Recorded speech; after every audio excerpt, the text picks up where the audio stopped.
getting really cold. It's getting very cold outside. And nothing warms me up or makes me feel better than a big bowl of hot and tasty soup. But not just any soup, butternut squash soup. Why? Because it signifies to me the fall. I love butternut squash. I love pumpkin. I love apples. I love all the fruits and vegetables that really symbolize the fall. Butternut squash soup is a soup you can have any time of the year, but for me, I love starting to make it now, especially when it's getting a little nippy outside.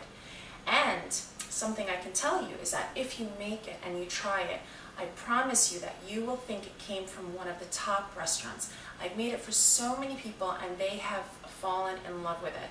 And I hope you will too. So you be the judge and let me know what you think. Why don't we get started?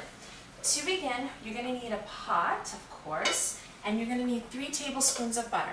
You're going to melt the butter, your 3 tablespoons of butter, and to that we're going to add 1 onion sliced thin. I'm going to put that in here with our melted butter.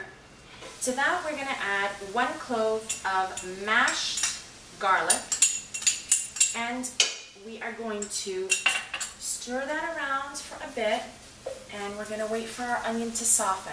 Not till it turns brown or too yellow, but just until it softens on low to medium heat. Okay, so we've let our onions and garlic and butter sit here in the pot and cook, and as you can see, they're soft. They're not completely brown. I like to fry them a little extra because I find that fried onions do add a lot of delicious flavor to your dishes.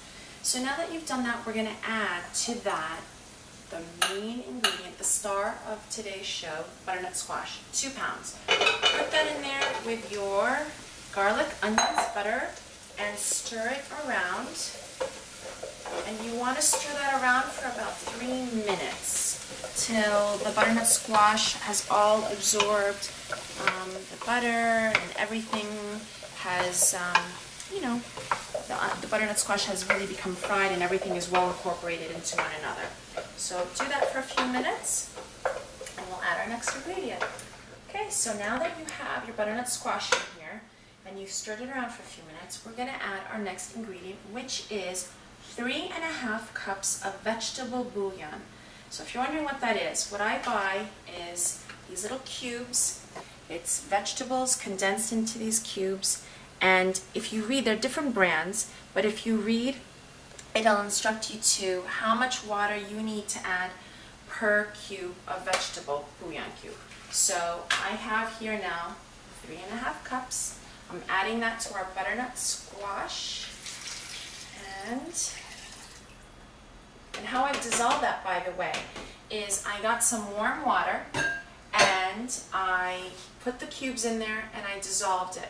Just so you know, I don't think it'll work as well with cold water. It has to be a little bit warm to dissolve your bouillon cubes. So what we do now is we have it here, we increase the heat a bit, and we wait for it to boil. Once it boils, we'll add our next ingredient. Okay, we're back and everything is boiling now, as you can see. Take a look.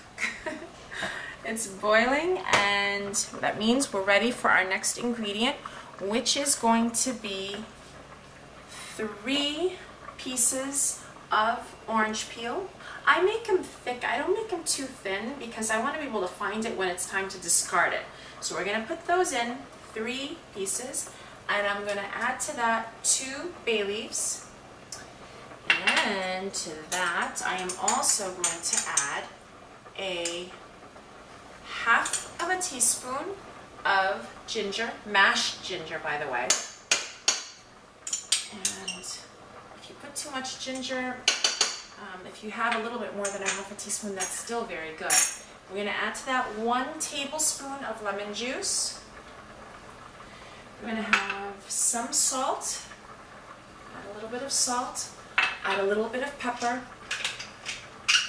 It's not the final time you're going to put salt and pepper, but we're going to put that in there, stir it well, and then you are going to reduce the heat to low, and you are going to allow this to simmer, and you're going to cover it, and you're going to wait for about 15 to 20 minutes. And the way you know it's done simmering is when the butternut squash is tender. Once it's tender, then you're going to move on to your next step. So I'll see you in a little bit. Okay, so we're back. It's been about 20 minutes, and as you can see, our butternut squash is now tender. See how my spoon is going through it nice and easy. It's perfect and it's ready. You shut it off now, shut the stove off, and what we're going to do is I want you to let it cool off for a little bit. Once it's cooled off for a little bit, then I want you to, it depends, you can do this one of two ways. I am going to use a Braun hand mixer. You can use a strainer to strain with a spoon, the back of a spoon, your butternut squash. So the one thing I want you to remember is that we have the 2 bay leaves and the 3 orange peels. I want you to make sure you don't forget to take those out if you're going to be using this. If you're going to be using the strainer, you will inevitably see it as you're mashing it through the strainer. So let's pretend that I've cooled it off, and let's begin putting this on. This is really great, by the way. And we're going to put it on, and we're going to wait for this. Okay, so we finished blending it, and I want you to see how it looks nice and pureed here. It looks great. It smells even better. Oh. Okay, the last thing we are going to add to this is 1 1/4 cup of milk. I use whatever milk I have in the refrigerator. It's not specific to whole milk. I have 1%, so that's what I'm using. And I put it in here. And then, again, I'm going to get my blender to blend the milk with the soup. Let it do it for a second or so. And then we're going to put just some more salt now. Some more salt. And this is really according to your taste, how salty you like it or not.